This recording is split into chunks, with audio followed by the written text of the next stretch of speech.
सोनकादि श्री सूत जी से कहते हैं, गुरुदेव हमने ऐसा सुना है दूसरे देवता तो सोच विचार करके भोग लगाते हैं, पर भगवान शंकर भांग धतूरा क्यों खाते पीते? सूत जी कहते हैं कि ऋषियों, एक समय देवता और दानव दोनों ने मिलकर के समुद्र मंथन से जो जहर निकला था वो जहर भगवान शंकर को पिला दिया, और जहर की गर्मी के कारण पूरा शरीर भोले बाबा का जलने लगा। सारे देवता और दानव दोनों घबरा करके भाग गए। भगवान शंकर के गणों ने जाकर के माता पार्वती को बताया। माता पार्वती दौड़ते हुए आई, गुंडी में जल भरने के लिए गई थी, जल लेकर के आई और आकर के जैसे ही देखा भगवान शंकर के शरीर से गरम गरम धुआं निकल रहा है, माता पार्वती ने जैसे ही जल डालना शिव जी के ऊपर प्रारंभ किया, ऋषियों ने उसी समय पर भगवान शंकर की आंख से गर्मी के कारण जो आंसू बह रहे थे, उन आंसुओं से एक ध्वनि निकली जिसको रुद्र मंत्र कहते हैं। ऋषियों ने वो वाणी को आंसुओं की और भगवान शिव के ऊपर जल चढ़ रहा था, और उन्हीं मंत्रों से जब भगवान शिव का उच्चारण किया रुद्र मंत्र का, तो भगवान शंकर की आंख खुली।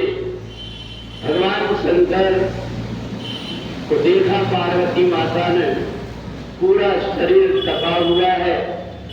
उसी समय पर पास में ही भांग और धतूरा इनके पौधे थे, उनका रस लेकर के भगवान शंकर को पिलाए तो शरीर के अंदर की जितनी गर्मी थी वो शांत हो गई।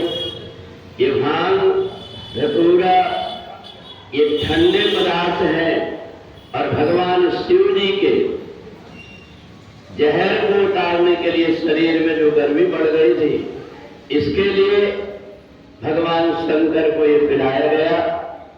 परंतु हम स्वार्थ के कारण और गांजा का, भांग का, इसका सेवन करते हैं, परंतु यदि हम भगवान शंकर की बराबरी करते हैं तो पहले हमें हाल जहर पीना चाहिए, इसके बाद में हमें ये भांग, गांजा, चरस इसका उपयोग करना चाहिए।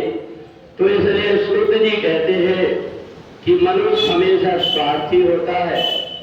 वो केवल अपने स्वार्थ के लिए बहुत सारी चीजों को भगवान के नाम से सोच करके भगवान ने ऐसा किया और करना प्रारंभ कर देता है, परंतु उसको ये पता नहीं है कि समर्थ कम नहीं दोष गुसाई, रवि पावत सुर सरेगी नाई।